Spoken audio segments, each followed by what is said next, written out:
ئایزان و خۆشەویستان ئەمڕۆتان شاد و ئەم کاتتان باش خۆشحاڵین جاریشتر من و هاوڕێ عزیزم ڕەحمان حسێن زادە لەگەڵ ئێوەی ئازیزان بۆ پێشکەشکردنی بەرنامەیشتر لە زنجیرە بەرنامەکانی دیالۆگ لەسەر پرسەگەرمەکان. ئەم کاتت باش ڕەحمان و مێدەوارم وەختێکی باشت بوو بێم هاوینە و ئێستا تەندروستی زۆر باش بێ. زۆر سپاس، منیش هیوادارم تۆش ئەم دەورە لەم هاوینە باش گوزارا بێ سەفەرت کرد بوو. لە عین حاڵە سڵاوم هەیە بۆ بینەران و بیسەرانمان. مەمنون. زۆر چاکەم. هاوڕێیان و ئازیزان بەرلەوەی دەست پێ بکەین بە بەرنامەکەمان پێم خۆشە پوزش بێنمەوە لە بابەت بەرنامەی هەفتەی ڕابردوومان. وەختێکم بەرنامەمان بڕیار لێدا وا قەرار بوو کە پاوسی تێ نەکەوێ یاخود ناوبڕی تێ نەکەوێ بە بەردەوامی هەموو هەفتەیەک بەرنامە پێشکەشکەین و ئەو کارەمان کرد تا هەفتەی ڕابردوو بەڵام بەداخەوە بە هۆکاری سەفەری منەوە نەک هاوڕێ ڕەحمان حسێن زادە ئەو کارە ممکن نەبوو بۆ ئەو هەفتەی ڕابردوو بەرنامەمان نەبوو. ئێستاش درێژە بە بەرنامەکانمان نەدەین. ئەمە بەرنامەی 28مینی ئێمەیە. ئەمڕۆ ڕۆژی 8 ئۆگوستی 2025 ڕۆژی هەینی پێشکەش بە ئێوەی ئازی دەکرێت بە شێوەیەکی ڕاستەوخۆ. خوازیارم لە هاوڕێیان و ئازیزان و بیررانێک کە لەگەڵمانن لینکی بەرنامەکانمان لە ڕێگەی یوتیوبەوە لینکی یوتیوبی بەرنامەکانمان لە ڕێگەی سۆشیال میدیاوە پەخش بکەن تا بینەرانێکی زۆرترمان لەگەڵا بن. ئەگەر تا ئێستش نەتان کردووە کەناڵی هیوا لەسەر یوتیوب سەبسکرایب بکەن بە دۆست و ئاشنانی خۆتانی بناسی. ڕێهاوڕێ ڕەحمان، ئەم بەرنامەیە ئێمە دوو بابەتمان بڕیار لێداوە کە قسە و باسی لەبارەوە بکەین. یەکێکیان ئەو باسەیە کە پێم وابێ ئێوە خۆتان نووسێنیشتان لەم بابەتەوە نووسیوە، من بینیومە نازان بڵاو بۆتەوە یان نا. 80 ساڵ دوای هیرۆشیما ئایا مەترسی بەکارهێنانی دووبارەی چەکی ئەتۆمی هەیە؟ من پێم خۆشم باسە تۆ دەستی پێ بکەی. فەرموو. بەڵێ، ئەو نووسینەی کە ئیشارەت پێکرد بەڵێ بڵاو بۆتەوە لەمڕۆ ئەوەڵی کاتی ڕۆژی جومعە لە نەشتەی کۆمۆنیستی حوتوانە بڵاو بۆتەوە لە سۆسیال میدیاش بڵاو بۆتەوە چۆن پرسیارتان کرد. نەبێت لێەوە دەست پێ بکەم کە دوو ڕۆژ لەوە پێش ڕۆژی چوارشەمبە بوو کە ساڵیادی 80 ساڵەی ئەو کارە ساتەی هیرۆشیما بوو و ئەوەی خەبەرەکەی ئیتر هەموو کەس دنیا دەزانێ لە چرکە ساتی یەکەمدا کە ڕۆژی ئەو ڕۆژە ئەتوانم بڵێم ڕۆژە ڕەشەی 6 مانگی ئاگۆستی 1945 ساعتی 8:15 بەیانی هەر چرکە ساتی ئەوەڵ دەقیقەی نەبرد زیاتر لە 70,000 ئینسان ئیتر بەشێکی زۆریشی دیارە مناڵ بوون بێخەبەر لە هەموو شتێکە لە دنیا ئەگوزارێ بوون بە خەڵوس. ینی بەشی زۆریان هەر ئاسوارێکیشیان لێنەما لە نەتیجەی تەنیا یەک بۆمبی ئەتۆمیکە ئەو کات دەوڵەتی دژە ئینسانی ئەمریکا ڕژاندی بەسەر هیرۆشیمادا. هەر ڕۆژی ئەوەڵ قسەی 74,000 ئینسان بوو کە لە بین چووە کولی شارەکەش و ئەو منتقەیە ئەو بۆمبەتە تەقیەوە بەرحاڵ پاکتاو کرا و ئەسەری ژیانی لێنەما. من نامەوێت تاریخ بجێرمەوە باس ئەم 80مین ساڵە بوو. من هەوڵین شتێکە بەرچاوم کەوتووە پێشی ئەزیەت بووم ئەوی ژوێ لە 80مین ساڵی ئەم کارە ساتە گەورەدا حساسەکەی کولی بەشەریعان دەوڵەتەکان لێگەڕێ دەوڵەتە کۆنە پەرستانەکان هەموو دەوڵەتەکان دەوڵەتای کۆنە پەرستی سەرمایەدارین لەڕاستیانە زلهێزی وەک ئەمریکا یا حتا ڕەقیبەکانی خۆ معلومە ئەوان دوای 80 ساڵ هیچ خەوێکی لە بین چوونی ئینسانیان نییە. بەڵام من قسەمەوەیە هەتا بەشەریەتیش هەموو ئینسانەکانی ئێمەش کە لەم گۆی زەویە ئەژین وەختێ باسی 80 ساڵەی ئەو کارە ساتە دەکرێت وەک خەبەرێکی بە زۆری وەک خەبەرێکی عادی و لە شاشەی تلویزیۆنەکان باسی کراو لەوانەیە لە شاشەی تلویزیۆنی باڵە دەوڵەتە کرد باسشی نەکرابێ ئەنەه شتێکی عجیب نییە دەر نەتیجە ئەم خوێنسەریە ئەم لامۆبالاتیەی کە لە ئاستی جیهانیە و حتا لەلایەن کۆمەڵانی گشتی خەڵکەوە ئەیبینێ ئەمە بۆ خۆی جگای داخە ئەمە بۆ خۆی جگای نیگەرانیە ئەڵەی ئەم سیستمە دژە ئینسانە خەریکە عادەت دەدا بە بەشەرەکانیش کە ئەم ڕووداوانە دەبن و ئەم ڕووداوانە ئەگوزارێن و ساڵیادیشیان ئەبێ و ئیتر مەسەلەن من منزورمەوەیە چکردن هەیە ئایا جێی نەبوو لەم 80 ساڵە زۆرترین مزاهرەکان ئاعتراضاتەکان نفرەت دەربڕینەکان بەرامبەر بە کارەساتی ئەو وەختە بەسەر بەشەرە داسەپا والعانەوە لە ئیدامی قسەکەمانە باسیەکەین مەترسی کە دووبارە تکرار بێتەوە ئەوە ئەوەڵەن شتێکە ئەم خوێنسەردیە و ئەم بە ئاسانی لە کەناری ئەم ڕووداوە ڕۆیشتن سەخت بوو ئێوەش و جۆگران و بیسەرانی زانن کە ئەو وەختەی کە زانیان 74,000 ئینسانیان لە بین بردو شارێک خاپور کراوە دەوڵەتی ئەمریکا دەستبەردار نەبوو 3 ڕۆژ دواترەکەیەوە بوو لە ڕۆژی 9 مانگ کاکاتە سبێنێ ساڵیادەکەیەتی سبێنێ شەم شاری نەکەزاکیشی هەروالێ کرد ئەمە پاساوەکەی بوو پاساوێکی بێبنەما کە هەر لەو وەختەوە تا ئێستا من لەو نووسی نەژدایشان پێکرد باس ئەوە بوو کە ئەیانەوێ ژاپۆن بە شکست بچێشن لە شەڕی جیهانی دووەمە لە سوورەتەکە شەڕی جیهانی دووەم 9 هەفتە پێشەکەی کە لە ڕاستیا فاشیزمی هیتلێری بوو لە مانگی مەیدا تەواو بوو بەو مەعنا بە شکست چێشرا بوو بەڵێ ئێشتا ژاپۆن بەڕەسمی وەکو هیتلێر و وەکو دەوڵەتی فاشیستی ئاڵمان ئێلامی ئەوەی نەکرد بوو تەسلیم دەبێت بەڵام ئەرتەشێکی شەق و شڕی لەو دووردەستە باڵحاڵ لەسەری ناتەوانی و ئیستیسالەوە ئێشتا کوونێ بربەرەکانی یەکە لەگەڵ هێزی ئەمریکا کە لێوێ بوو هەموو کەس ئەو وەختەش و ئێستاش حتا بەشێک لە ئیدۆلۆگەکانی خودیان وڵاتە ئەمپەریالیستیانوتیان هیچ پاساوێک بۆ ئەوەی بۆمبی ئەتۆم بەکار ببرێ نەبوو کە بۆ ئەوەی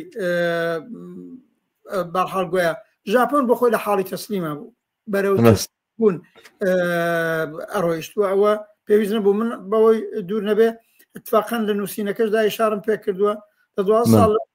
مستەنەدێکی زۆر جالب لە تەلەڤیزیۆنی سوێدەوە بڵاو بوو لە بەشی دووەمی قسەی ئەگەر لازم بوو بیری دێنمەوە کە خودی چێرچیل چۆن باسی ئەوە دەکا بۆ ئەمریکا لە کۆنفرانسی پۆتسدامدا ئەعلامی کردکەوەی ئێمە تر سلاحێک زۆر باشە نەحتمەنەوە کەمێکی نەکەینەوە بەس ئەو پرسیارە هەرێونە ئیشارەیەکی پێ بکەم ئەوژەوەیە ئایا مەترسی بەکارهێنانەوەی بۆمبی ئەتۆم هەیە منەڵم هەیە ئەگەر مەترسیەکەی نییە بۆ دروستیەکەن و بەڵعانە بینی 12,331 بۆمبی ئەتۆم لە ئەشکالی جۆرا و جۆر بەدەست چەند دەوڵەتێکەوەیە و 90% بەدەست دەوڵەتی ئەمریکا و ڕوسیەوەیە معلومە مەکان مەترسیەکە کە بەسەر بەشەریەتەوە دێت و دەچێت هاوڕە ڕەحمانە وەک سەرنجێک پێما وێنەکە وەستاوە منیش خۆشم هەر نازانم ئایا دەبێت چه بکرێت بەحاڵ من هەوڵەدەم لە ئستودیۆ دەرت ینی بچیتە دەرەوە بێتەوە یەک حەزەکەی نه هەر لا ئێزال وایە لە ئێزال وێنەکەت وەستاوە دەنگت هەیە دەنگی منە بیسی تۆ بەڵێ بەڵێ دەنگت دەبیستم دەنگ هێز کێشەیەکی نییە بەڵام دیارەمە بڕۆمە دەرێ لە حەزەکەی من بڕۆمە دەرێ و بێمەوە ئەگەر ناتەوا بڕوان ناکەم بەوە چارە سەر بێ بەرحاڵ هەر بمێنەرەوە بە ئین بێ بەرکم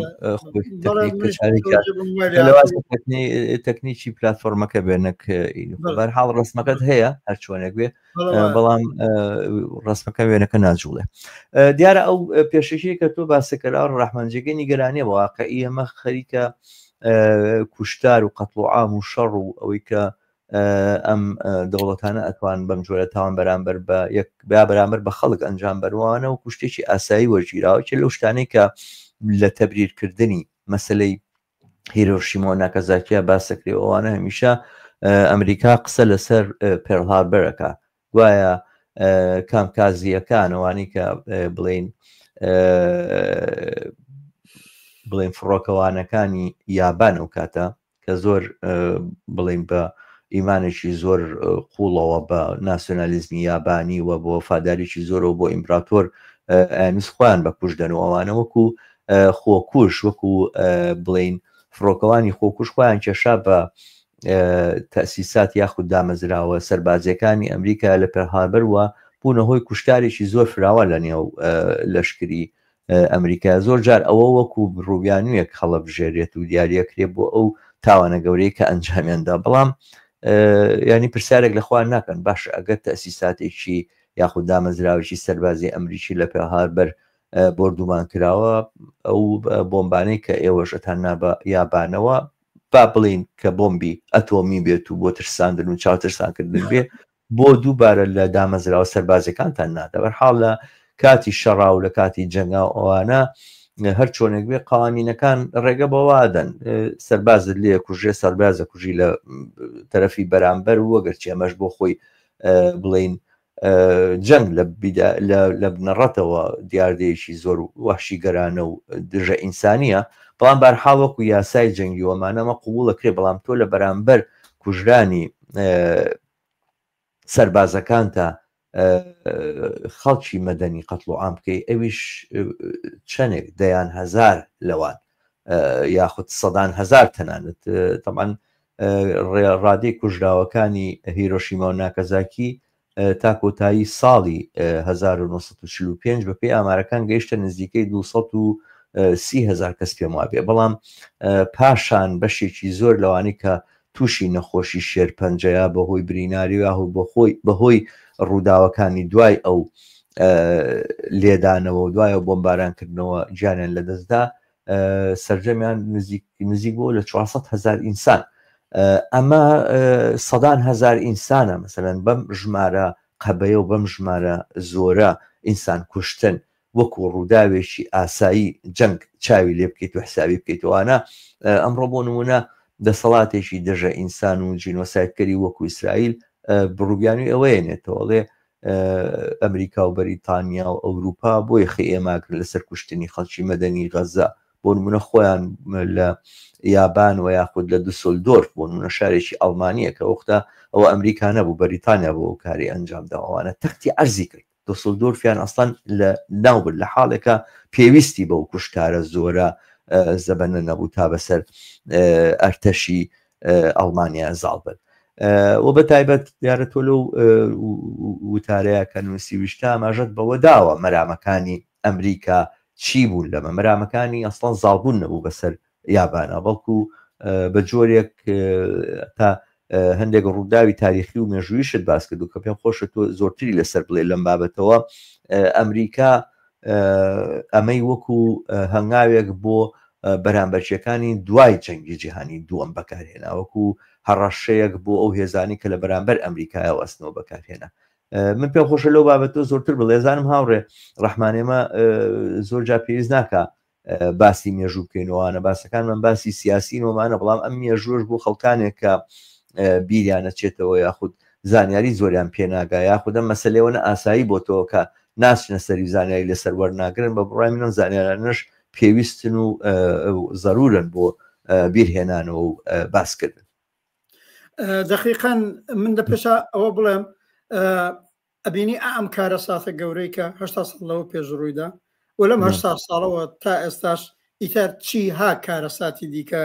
لەلایەن خودی ئەرتەشی ئەمریکا و ئەمریکا و حتا قدرەتە ئەمپریالیستەکانی دیکە لە شەڕەکانی دوای شەڕی جیهانی دووەمە ئەوەش بەجێ خۆی دووبارە ئەبێ ئەوەوە بیری زۆرێک لە بینەر و بیسەر بێن ئەمە زادی نظامێکی دژە ئینسانە ئەوش کە پێڵەن نظامی سەرمایهداری ئەمەیان لە خۆ نەکردووە ئەمەیان بەبێ ئاگاهی نەکردووە بۆ قازانج و بەرژەوەندیەکی نظامێکی سیاسی کردیان کاڵان بە تایبەت بنێوی دموکراسی و سیستمی دموکراسی و لە ڕاستیشیا گویا ئەمریکایە و زۆر لە جەریانات هەر لە ڕۆژهەڵاتی ناوەڕاست هەر لە ئێران لە عێراق لە منتەقەکەی خۆمان لە هەموو ئەم ساڵانە تەبلیغ دەکەن بە دەخاڵەتی نظامی ئەمریکا و دەست و پەیوەندەکانیان ببێ لە ئێرانیشا و لە عێراقیشا هەرچیە بێت دموکراسیمان بۆ دێنن ئەمە ئیتر سمبولی دموکراسی بوون ئەمە نمونەی دموکراسی بوون کە ئەو جگەی قازانج و بەرژەوەندی ئابووری و سیاسی و حکوومەتیان بخوا بەحال گیانی ئینسان بەقەد هیچ بایەخێکی نییە پێویست ناکە ویستم ئەوە وە بیربێنەوە قسەیەکی دیکە کە تۆ دروست ئشارەت پێکردو منیش ئاماژەم پێکردو ئەویش ئەوەیە دقیقاً بەکاربردنی بۆمبی ئەتۆم لە هیروشیما و ناکازاکی مطلقاً پەیوەندی بەوە نەبوو کە گویا ژاپۆن بە شکست بچێشن خۆشیانیان زانی ژاپۆن شکستی خواردەوە بەڵکە اتفاقاً ئەمە کارکردی بۆ ئەو کێشانە بوو لە بینی قودرەتەکانی فاتحی شەڕی جیهانی دووەما بۆ وجود هاتووە ئەگەر لە ڕەسیا بریتانیا و ئەمریکا و شوڕەوی سەردەمی ئێستالین براوەی شەڕی جیهانی دووەم بوون هەر لە چەند مانگ پێش ئەوەی کە حتا فاشیزمی هیتلێری بروخێ ئەمان نەقشەیاندا ڕەش بۆ ئەوەی دنیای دوای شەڕی جیهانی دووەم چۆن دەزاینکەن چۆن منتەقە نفوزەکانی خۆیان تەعینکەن هەر کامە چۆن بەشی زیاتر بەرێ لە ئاسەواری شکستێکە بەسەر ئاڵمان و بەرەی فاشیزمدا هێناویانە حتا پێش لەو بابەتەوە خۆ بینەر و بیسەری مەزانن مەجموعەن سەرانی ئەم سێ وڵاتە سێدا کۆنفرانسیان بوو یەکیان ساڵی 42 بوو لە تاران گرتیان بنەوەی کۆنفرانس داران ئەو وەختە بوو اتفاقاً لە زۆر زەخت و فشارە بوون بەرەی دژی فاشیزم دانیشتن پەیمانیان ڕەش بۆ ئەوەی چۆن بربەرەکانی بکەن لەگەڵ فاشیزمی هیتلێری و چۆن کۆمەکی حتا سۆڤیەت بکەن کۆمەکی شوڕەوی بکەن کۆنفرانسی دیکەیان ئەڵان مانگ و ڕۆژەکەیم لە بیر نییە کۆنفرانسی یاڵتا بوو کەیترە وەختە بوو معلوم بوو فاشیزمی هیتلێری شکست دەخوا لەوێەوە نەقشەی ئەو وەختێشتا ڕوزوێلت مابوو نەمرد بوو ڕئیس جمهوری ئەمریکا لێەوە پلانی ئەوەی دنیای دوای شەڕی جیهانی دووەم چوو لێەوە بربەرەکانەکانیان لێەوە اختلافەکانیان لێەوە کامیان بەشی زیاتر بڕێ شکلی گرتبوو تا گەیشتنە کۆنفرانسی پۆتەزدامی ترە ئەو وەختە بوو زمانێ بووی تر فاشیزمی هیتلێری شکستی خوارد بوو 9 هەفتە بوو ئەسەن هیتلێریش نەما بوو 9 هەفتە بوو بەرحاڵ کولی بەرلین و ئاڵمانیش کەوتووە دەستیان پۆتەستان خۆ دەزانی شارێکە لە ئاڵمانی غەربی و ئەو لەژێر کۆنتترۆلی ئەرتەشی سوورا بوو لەوێ کۆبوونەوە جا لەوێ ئەمە بێمەوە سەر ئەو مەبەستەی کە اتفاقاً ئەمریکا بۆ بۆمبی ئەتۆمی بەڕێوەبەر لێرەوە ئیشارە بەو مستەنەدە تەلەڤیزیۆنیەکەم کە بۆ خۆم ڕاستە خۆ نزیک 10 ساڵەوە پێش بۆمدی هەتا سەحنەکەی نیشانەدا وە لەوێنە قسەکانی چەرچیل کە نەقڵە کراو ئەی جێراوە وە گیادی خۆی ئەی جێراوە کە من لە نووسینە کەشمە ئیشارە پێکرد دروست لە وەسەتی ئەو کۆنفرانسەدا بن لە ئەمریکا بۆمبی ئەتۆمیەکان ئازمایشەکەن و بە قەولی خۆیان موفق دەرەچێ و خەبەر ئەو وەختە ترۆمەنەدەن هەرێ ترۆمەن مانگە مانگونیوێ بوو هاتووە جێگای ڕۆزوێل چونکە ڕۆزوێل مرد عاقبەت بە چاوی خۆی سەرکەوتنە نەهاییەکەی نەدی لەوێتر ئەو تەسمیمەگرێکە لەم بۆمبی ئەتۆمە ئیستفادە بکرێ بۆ نەبوو بە سکە کێشانی ژاپۆنیاویکە بۆ ئەوەی نیشانی بعنوانی قودرەتی خۆیان نیشانی بەتای بە سۆڤیەتی ئەو وەختە وەک ڕقیبەکە هاتووە مەیدان بدەن و بڵێ ئێمە چونین وەسیلەیەکمان هەیە چونین ئیمکانێکمان هەیە زیادە ڕەوی نەکەی یا بە سامی خۆت ڕازی بێت چەرچیل ئاوای باز دەکرد دەڵێت لە ناوەڕاستی کۆنفرانسەکەدا بووین باز لەسەرەوە بوو چۆن ئاخرین مقاومەتەکانی یاپان ژاپۆن تێک بشکێنرێ ئەڵێ ئێستالین وتی ئەرتەشی شوڕەوی ئامادەجی هەیە هاوکاری بکە لەگەڵ ئەرتەشی ئەمریکا بۆ تێکشکاندن ناوتی ئەو تەمەعی بوو نفوس کاتە ئەوێنە کتی ترۆمن کە خەبەری ئەم سلاحی ئەتۆمیە پێگەی بوو گەڕاوە کوتی ناپێویست ناکە ئێمە گەیشتوین بە سلاحێک کە بۆ خۆمان لە زووترین کاتە کاری ژاپۆن تەواو بکەین وتی معلوم بۆ سلاحەکە سلاحی ئەتۆمی بوو کە ئەوان پێگەی بوون لە هەمویان لە پێشەوە لە فکریا بوون حتا هیتلێر لە پێشە ئەوەڵین کەسێ بووە و ئەوەڵین جریانە بۆ لە فکریوە بووە بۆمبی ئەتۆم دروستکە و ئەگە درستی بکردا معلوم نەبوو دنیا بەرەو کوێ ئەباوانە ئەم ڕووداوە ئستالین بە شدت پێی ناخۆش بوو وەک ئاوێکی سارد بکەی بەسەری داوا بوو ئەڵێ بە ناڕەحەتێکی زۆوە زووتر لە کاتی پێویست کۆنفرانسەکەی تەرە کرد و هەر لە چوونە دەرەوەی لە کۆنفرانسەکەەوە دەستوری خێراکردنی دروستکردنی بۆمبی ئەتۆمی شوڕەوی سادر کرد کەەوە بوو لە 29 ئاگۆستی ساڵی 1949 4 ساڵ پێشەوەی ئستالین بمرێ ئەخبەت ئەوەڵین بۆمبی ئەتۆمی شوڕەوی دروستکە ئەمەوێت ئەم مسالە و هەرم استنادە بە چرچیلە کە بۆ خۆی بازیگەری سەحنەکە بوو نیشانەدا بەکاربردنی بۆمبی ئەتۆم لەلایەن ترۆمن و ئەمریکا و مطلقاً بۆ بربەرەکانی لەگە ژاپۆن نەبوو بۆ بربەرەکانی لەگەڵ دۆستانی دوێنێ و ڕقیبانی ئەمڕۆ وەرەگەڵ سۆڤیەت بوو وەقود و بۆ یەکانێ منزورمەیە بڵێم گیانی ئەم هەموو ئینسانە لە هیرۆشیما و ناکازاکی و کارەساتەکانی کە تو ئامارەکەیت باس کرد تا 400,000 و 500,000 کەس ڕۆی هەموو وەک ئەوە وابوو چڵەپوشێ بێ بسووتێ لە قازانج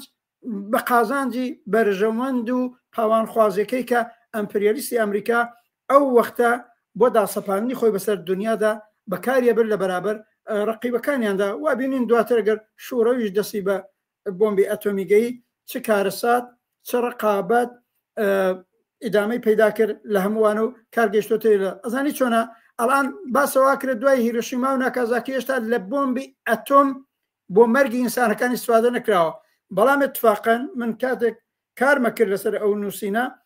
دووسێ نووسراوەی بە ئەرزشم خوێندەوە دوودانە کارشناسی ئەتۆمی ئاڵمانی ئەڵەن بابەجان هەر ئازمایش کرد ئەو ئازمایشاتەی کە تا ئێستا کراوە ئەرەوەی ئەمریکا بۆمبەکانی ئازمایش کردووە یا شوڕەوی ئازمایشی کردووە یا فەڕەنسا کردوێتی هەر خودێ و ئازمایشاتە تا ئێستا 2 ملیۆن ئینسانی لە بین بردووە مەدانێکی شەڕ وە لە عینە حاڵە بۆ یەکانێ دروستیشیەکەن وەک هەڕەشش لە بەرابەریەکە بەکاریە بن چ بەسا ڕۆژێک لە شکڵی تاکتیکی یا حتا ئستراتیژیک واقعاً استفادەی لێ بکەن ئەم سیستمە دژە ئینسانەکە ئینسان و مافی ئینسان شکۆرەترین بایەخی نییە لەلای زۆر باشە بچینە سەر بەشێکی ئتری ئەم باسە هەر ئەم باسە سەبارەت بە هیرۆشیما کە ئیژۆ پرسیارێکە کردومانە ئایا مەترسی بەکارهێنانی چەکی ئۆتۆمی هەیە یعنی زۆر جار من هەستەکەم لە عمومەن بەشەریەت و تەنانەت هەندێک جاریش ڕەوتە چەپەکان و کۆمونیستەکانیش ئەکەونە داوی خۆشخەیاڵێکی لەم بابەتەوە کە سەرنجام سەرمایهداری چۆن نەتوانێت شەڕی ئەتۆمی بەرپا بکە ئەگە شەڕی ئەتۆمی بەرپا بێ هەر ئێستا پێما بێ زیاتر لە 12,000 بۆمبی ئەتۆمی زیاتر لە 12,500 و ئەوانش زیاترە پێمان بێ بۆمبی ئەتۆمی لە دنیاە هەیە توانایشی کە هەیەی ئەم بۆمبانە بۆ وێرانکردن و ئەوانە نزیکی 140,000 زیاتر لەو بۆمبەیەکە لە هین بەکاراتوە لە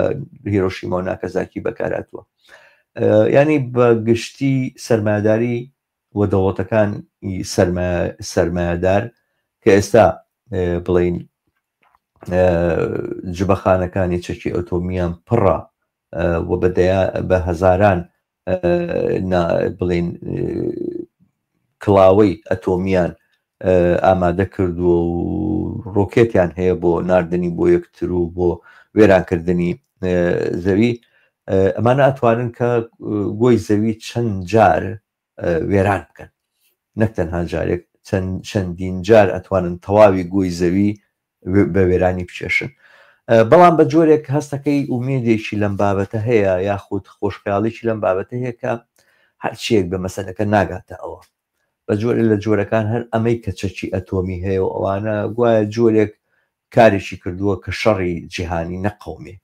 یاخود ئەوەی کە کەسێک چەکی ئەتۆمی هەیە معناوان نییە بەکاری دێنێ یاخود بۆ بەکارهێنان هەیەی ئەوە بۆ نمونە ئیسرائیل چەکی ئەتۆمی هەیە ناتوانێت بەکاری بێنێ یا بەکاری نەهێناوە یاخود لە دوای هیرۆشیما و ناکازاکی و جارێکی تر هیچ دەوڵەتێک هەرچەنە کەوت بێتە جەنگێکی زۆر بڵین تونند و تیژیشەوە یاخود ئەوانەوە پەنای بۆ ئەوە نەبردو. هندستان و پاکستان هەردووچیان دوو وڵاتی ئەتۆمی شەڕش لە بینیانە ڕوویاوە کەس دەستی بۆ ئەتۆم نەبردووە. ئەوە رووسایەکە هێزێکی پڕچەکە بە بڵین کڵاوی ئەتۆمی و پێما بە تەنان لە ئەمریکاش زۆرتری هەیە، بەڵام تا ئێستا لەم شەڕانەیە خۆی وانە بینیوە کە ناچار بێ ئەم چەکانە بەکارێنە. بە جۆرێک تەوهمێکی لەم بابەتانە هەیە ناگاتە ئەو مەسەلەکە بەرحاڵ سەرمایەداری نەک لەبەر خاتری ئینسان، لەبەر خاتری پرۆسەی کەڵەکەکردنی سەرمایە خۆی و بە هێشتنەوەی سەرمایەداری و هێشتنەوەی سیستەمەکەی و سەرۆت و سامانێک سەرمایەداران لی بەهرەمەندن کارێکی وانەکەن کە چەکی ئەتۆمی بەکاربێنن، چونکەوەی تر یانی سەربەنیستکردنی تەواوی ئەو شارستانەتێکی ئێمە هەمانە. من بە جۆرە لە جۆرەکان ئەمە بە خۆشخەیاڵیە بینم، ینی پێم وایە کە ڕەزامەند بوون بەوەی کە سەرمایە نوێنەرایەتی عەقڵ و مەنتیقەکە و ئەوانە بعضێک جار لە حدودی معقولیەتی ئەپەڕێ، ینی ئەوەی کە تۆ پێ دوا بێ سەرمایەداری هەر کارێکە ئیکات وەرهاوس و کەوتێکە ئیکا لەسەر ئەساسی هەڵسەنگاندنێکی زۆر ورد و دەقیقی ئایندەکانێتی و ئەوانەتی بە جۆرێک وەهمێکی ئەبینم بە عقلانیەتی سەرمایەداری، بە ئەوەی کە سەرمایەداری ژیرە سەرنجام هەموو شتێک بەپی نەخشە و ئەوانە باتە پێشەوە و فرامۆشکردنی هەندێک فاکتەرەکە ممکنە کاریگەری زۆر جدیانە بێ ڕۆژە لە ڕۆژانیان بەکاری بێنن. بەسر پێرێ بۆ پێما بێ ئێمە ترامپان بینی بەسە سەربانی کۆشی سپیەوە بە شەرێکی ئیستیعرازی بە شەرێکی زۆر عەجایب و سیر کە بڕیاری جۆر بە جۆری و سەر سوڕخێنارانە ئەداتەنان تەنها بۆی کەوا لە شانۆکەیە بمێنێتەوە خەڵک باسیکە. ئەمە ئێستا ئەو دوگمە سوورەی چەکی ئەتۆمی بەدەستەوەەوە هەر لە حەزەیەک ئەمە بڕیاریدا کارێکی لەم بابەتە بکە و بەسەریا هات و ویستی ئەنجامی با چی ئەتوانێت بەرگەی بەری بگرێ. ئەنی بە جۆرێک ئەو دەسەڵاتە زۆر زەبەلاحەی کە دەوڵەتە سەرمایەداریەکان هەیەە و ئەو تەم و چەڵەمە و ئەزمە قوڵ و قەیرانە قوڵی کە سەرمایەداری بەدەستیەوە ناڵێنێ بە جۆرێک ئێمەی بردووەتە ئاستانەی ئەوەی کە ممکنە ڕۆژێک لە ڕۆژان ئەمە ڕووبە و بیرکردنەوە لەوەی کە نەخێر ناگاتە ئەوە هەندێک جار بەڵێ پاڵنەرێکە بۆی کەوا ئێمە هەوڵ بین کە خواستەکانی ئینسان بەدیبێنەکە پێمان وابێ حتممە ئەمە ڕوو ئەداوەوانە کە ئیتر هیچی لەگەڵا ناکرێمە لەگەڵام دڵەتانەیە چیمان پێکرێ بەرحاڵ ئێمە توانین لە خۆرەواتی ناوە ڕاستە قسە و باسی بکەین و دەنگمان بە خەڵکانێک بگاتوانێک ڕوونکردنەوە بین، بەڵام بۆ ئەو وڵاتانی کە چەکی ئەتۆمیان هەیە لە رووسیا و بەریتانیا و فەڕەنسا و چین و ئەمریکا ئەوانە خۆمە کاریگەریەکمان یەکەوا بێ تەسەورێکی لەم بابەتە کاتە ئەوەی کە ئێمە ناومێت بین. ممکنە تەسویرێکی وابێتە پێشەوە کە بەرحاڵەوەی کە بڕوامان بەوە نییە کە چەکی ئەتۆمی بەکار بە جۆرێک ئومێدێکە بۆی کەوا کارکەین بۆ دۆخێکی باشتری ژیان و ئەوانە. بەڵام لە لایەکی ترەوە من وایە بینم کە بەگشتی چەپی دنیا تەسویری ئەوەی کە سەرمایەداری ناگاتە ئەوەی کە گۆی زەوی وێران کە ئەوانە خۆی بە وەهمێکی بێ بنەما و بێ ئەساسەوە گرێداوە لە بری ئەوەی کە خەتەرناکی و مەترسی و دۆخە ببینێ کە سەرمایەداری و دەوڵەتەکانێتوانن بەسەر بەشەریەتیا بێنن بە جۆرێک کەوتۆتە ئەوەی تەنها بیر لە ئیسلاحات و لە چاکسازی لێر و لێ بکاتەوە. ینی جۆرێک ئەوەی کە سەرمایەداری و دەوڵەتەکانی ئەتوانن ژیانی ئینسان کۆتایی پێبێنن نەفیکردنەوەی ئەمە ئەکاتە ئەوەی کە بەرحاڵەگەر $10 بۆ کری کارگەران زیاد بێت و ئەمانە ئەمە ئەو خواستێکە ئێمە ئەتوانین بەدەستی بێنین و خەباتی بۆ بکەین پێویست ناکە بیر لە شۆڕشواڵ و گۆڕی سیستەمەکە بکەینەوە. بە هەردوو بارەکەیە ئەکرێمە لێک بدرێتەوە، بەڵام من زۆرتر بۆمی دووەمیانە چونکە ئەمە بەشێک وای کردو کە چەپەکان شانی خۆیان خاڵیکەنەوە لەو ئەرکانەی کە هەیەە لە ئاستی دنیاە کە دیارە ئەمە مەسلەیەک نیە تەنها ئێمە باسی بکەین وانە مۆزۆعێکە کە لەسەر ئاستی دنیاشە ڕەخنەیەکە و بڵێن یەخەگرتنێکە کە توانین یەخی جوڵانەوەی کۆمونیستی و سۆشیالیستی دنیا پێ بگرین. من قسە بکەم بەڵێ فەرموو. ئەوەی ئەڵێ ئەو خۆشخەیاڵیە هەیە و ئەو وەهمە هەیە لە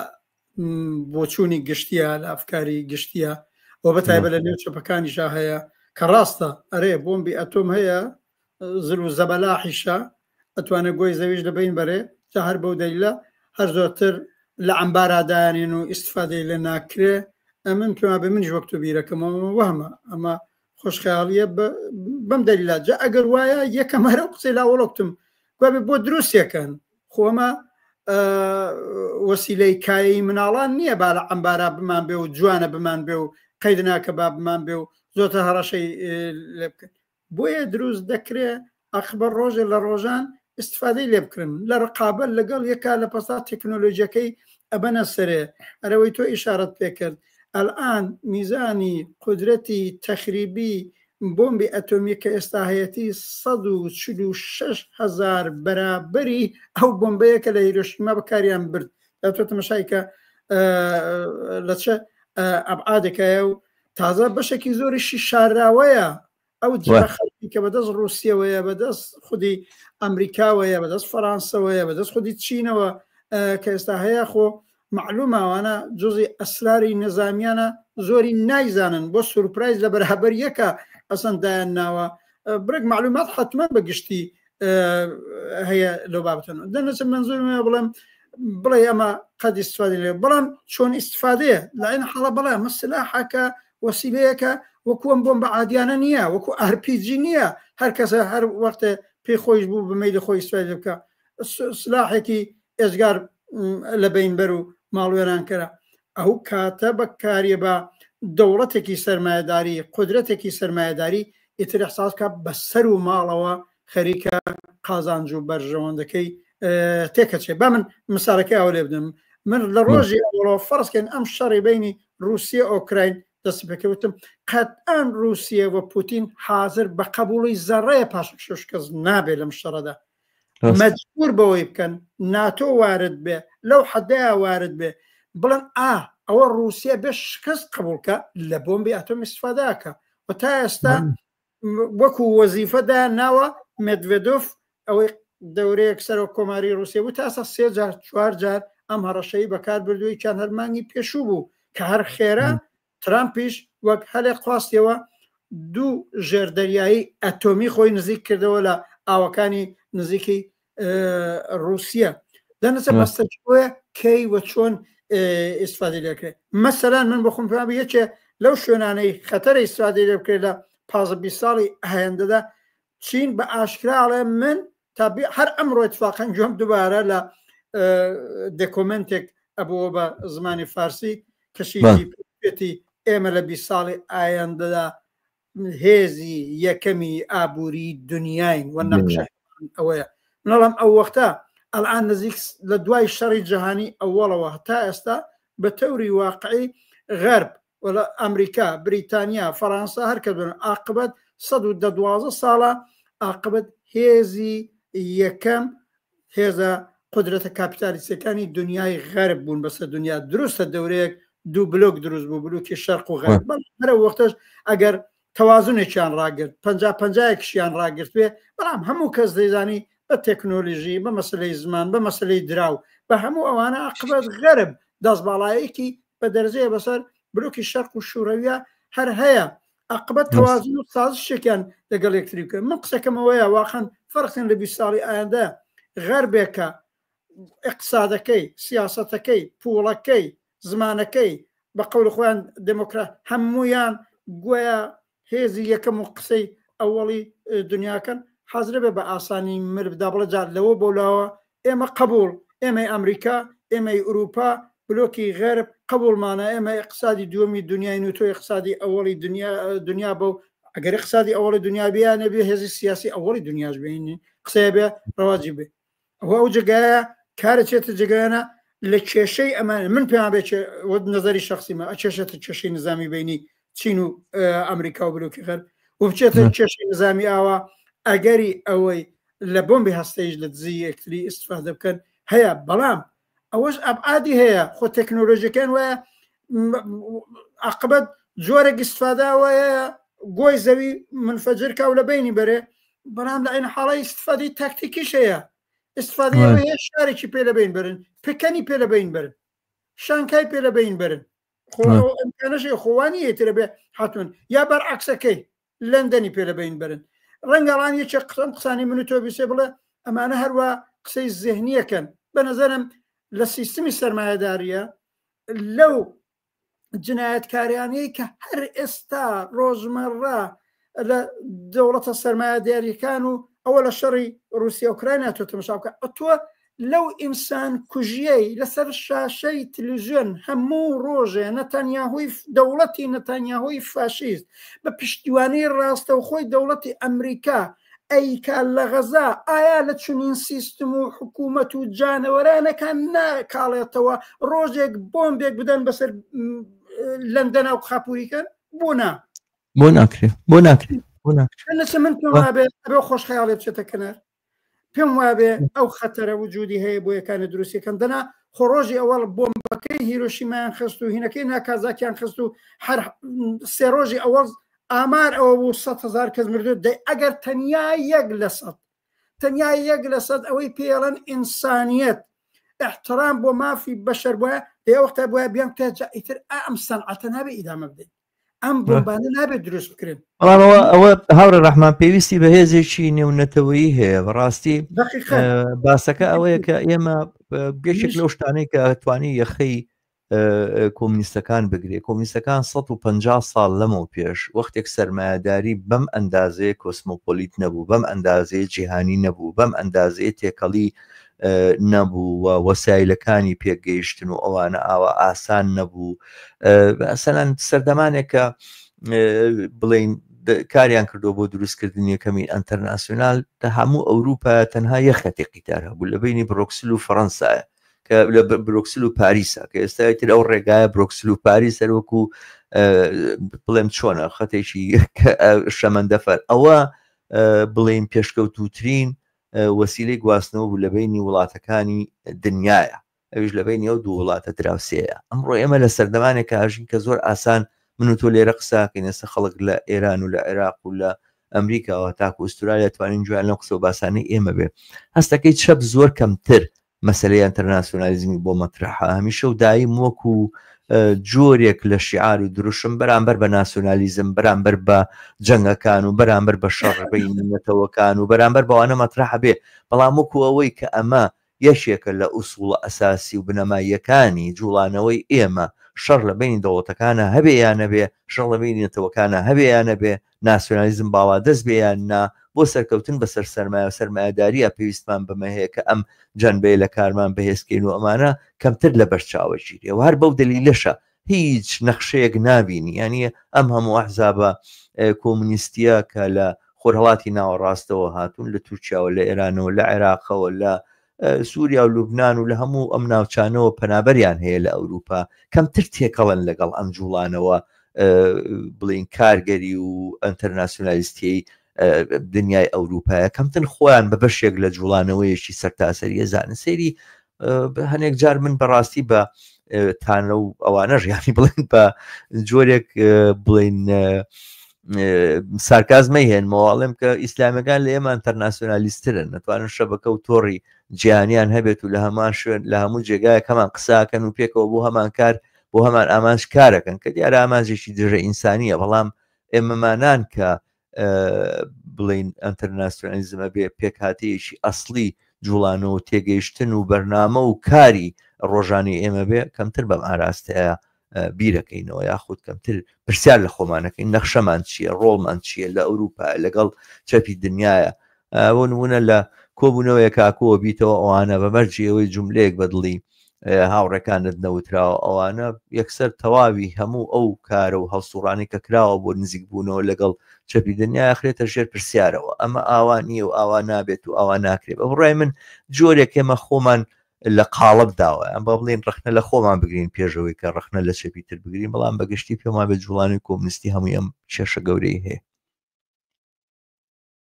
من ئەوە بڵم تەبان لە بەرابەر کولی ئەم دەستدرێژیانەی کە نەزمی سەرمایهداری هەیەی و ئەجوم لە گۆشەیەکی لە دروستکردنی سەلاحی ئەتۆمی و کەڵەکەکردنی و هەڕەشەیەکە بەکاریە با بەرابەر بە بەشەریەت دقیقاً جبهەی مقابلەیەوێ بەرەی ئازادی خوازیەوێ بەرەی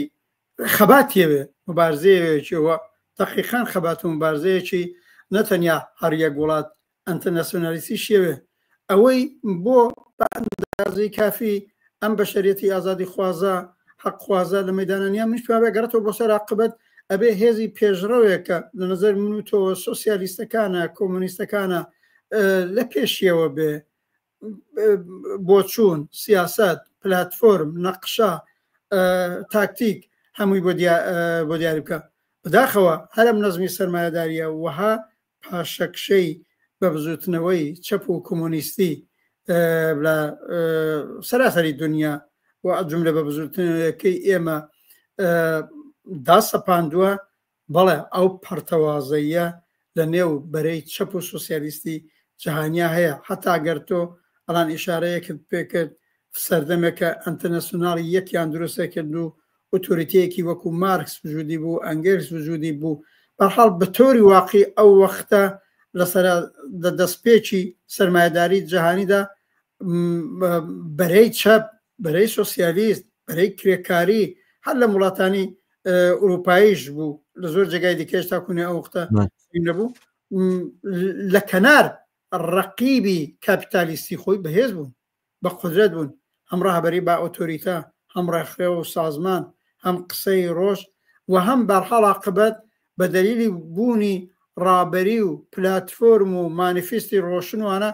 بەڵێ ئەنتەرنەسیۆنالیەکێک دروستە بوو لەنێو خودیەوە ئەنتەرنەسیۆنالیەکەدا ئەنواعی گەرایشی جۆراوجۆر بوون بەڕاستی زۆر لە چەپەکانی ئێستا قسەکانیان یەکتر دوورتر بوو بەڵام ڕابەری بوو ئۆتۆریتە بوو ڕێکخراوبوون بوو زەرورەتیش بوو ئەوەکە من پێم وابێ ئەوەی وتمان بەتایبەت دوای ڕوخانی بلۆکی شەرق خۆیمە ئەو لەکدانەوەمان بوو وتمان بابە ئەم بلۆکی درۆینی سۆسیالیستی شوڕەوی ئەروخێ خۆ ئێمە هەمیشە دایمی ئەمەی چەپی کۆمۆنیستی ڕادیکال قەت بە سۆسیالیستی ڕاستەقینەمان نەزانی بەڵام وتمان وها ئاسەوارێکی خراپە بێ پاشەکشەیەکی زۆر بە بەرەی ئازادی خواز بەرابەری خواز و سۆسیالیستکە یعنی مەزومەیە بڵم ئەو پەرتەوازەیەی ئەوەی ئەڵان دەستمان لە نێودەستیەکانیە ئەڵان بەرەیەکی ئەنتەرنەسیۆنالیستی گەورەیە بۆ خۆی حاصلی مشکلێکی گەورەتری نەبوونی ڕەهبەری با ئۆتۆریتەی جەهانی مارکسیستی کۆمۆنیستی لەم سەردەمەدا نەبوونی ئەو دەرەجەیە لە شەبەکە و ڕێکخراوبوونەی کە خودی تۆ باست کرد و ئەڵبەتە من پێم وابێ کێشمە کێشە چینایەتەکانی کە ئێستا لە ئاسی دنیایی و وڵاتانیش زۆر تونتر بۆتەوە